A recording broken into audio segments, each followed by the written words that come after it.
વર્ષારાણી છે। વર્ષારાણી વાર્તાનું નામ શું છે? વર્ષારાણી। તો એક જંગલ ગોલુ નામનો હાથી રહેતો હતો જંગલમાં। ગોલુ નામનો હાથી રહેતો હતો જંગલમાં। અને જંગલમાં એક દિવસ ગોલુએ તો પોતાનો જન્મદિવસ ઉજવ્યો। તો પોતાના બધા જ ભાઈબંધો જેવા કે રીંછ, વાંદરા, વરુ, પછી હરણ, મોર, સસલા, એ બધા પોપટ બગલાને આમંત્રણ આપ્યું।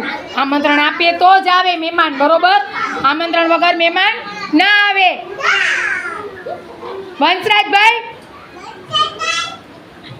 ત્યાંની સજાવટ જોઈ બધા ખૂબ જ ખુશ થયા। પછી તે એકી સાથે બોલ્યા ચાલો ચાલો આપણે નાચવા ગાવાનું થઈ જાય। ગોલુ બોલ્યો, મોર તું ખૂબ જ સારું નૃત્ય કરે છે।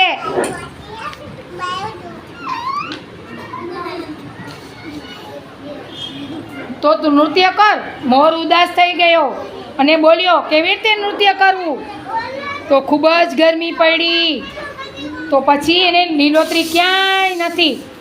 તે મોર તો વાદળ ગરજે, વીજળી ચમકે, પાણી વરસે તો હું નૃત્ય કરું। સસલું બોલ્યું, તો આટલી વાત છે કે હું હમણાં જ પાણી વરસાવું છું। સસલું દોડતું વર્ષારાણી પાસે ગયું।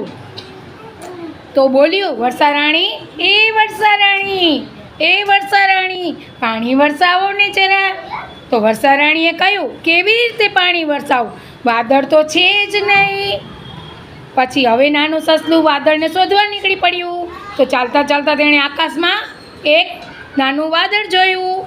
એ વાદળભાઈ તો પાણી આપો ને। વાદળે કહ્યું, સસલાભાઈ તમે સમુદ્રને કહો તો વાદળ મોકલું અને પાણી વરસાવું।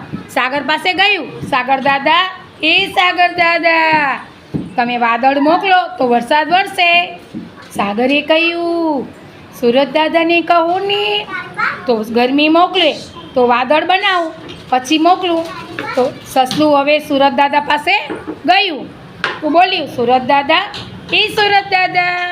તમે ગરમી મોકલો તો સાગર વાદળ બની જાય। તો વાદળ પાણી લાવે તો વર્ષારાણી વરસાવે તો એને મોર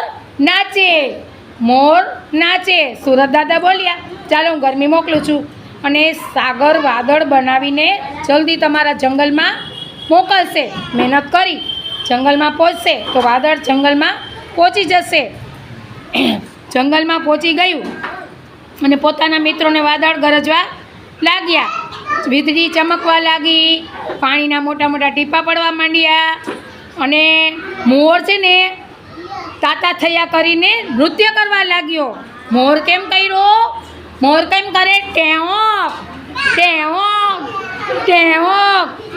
હાલો, વાર્તા પૂરી। ખાધું પીધું ને રાજ કર્યું। ચલો ક્લેપ કરો। સરસ બધાય ક્લેપ કરો। હાલો ફટાફટ। સરસ।